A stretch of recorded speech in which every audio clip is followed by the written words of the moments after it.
Greetings to all the guests and organizers of the IADC Drilling Middle East Conference.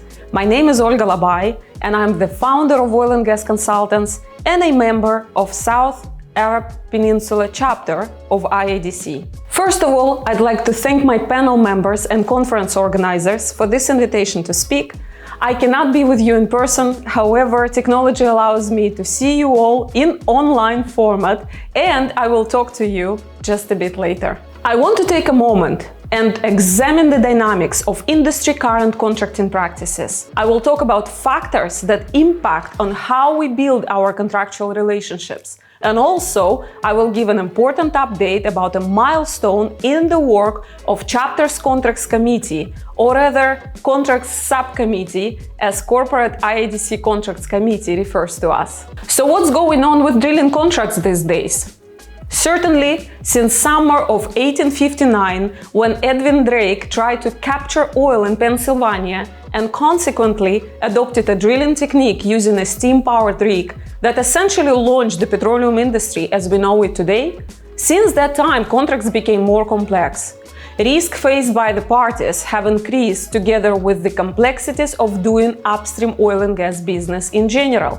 There are now more regulatory, compliance, safety, operational, and even social requirements to fulfill. Throughout the history, contractual terms have been volatile, facing the dominant market conditions. The drilling rig market always have been cyclical. It became normal that in soft rig markets, contractors are competing for whatever work is available at a lower rates, and operators dictate contract terms to a significant degree. Conversely, in tight rig market, contractors have enjoyed higher rates and were able to negotiate contract terms that benefit the driller. However, in addition to this normal market influence, we also witness that industry catastrophes have significantly impacted various aspects of contractual risk allocation. After Macondo in particular, we see attempts made by regulators and operators to negotiate contracts which apportion more liability to contractors in the event of catastrophic incidents. In post-Macondo era, more often we see revised perceptions of risk exposure. Operators generally are seeking to modify the established approach through individual contract negotiations with contractors.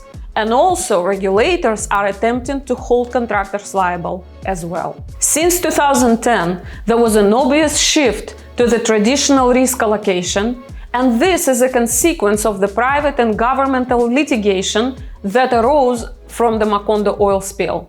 So to sum it up, in the last few years, we are actually witnessing quite a deviation from traditional contractual risk allocation. Before I talk more about contracts, I would like to go back to the history and discuss one crucial factor that allowed us as the industry to reach as far.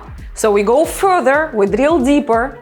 This factor, it's not our crazy ambitions and technical genius, not even the highest level of intellectual skill and tremendous risk-taking capacity.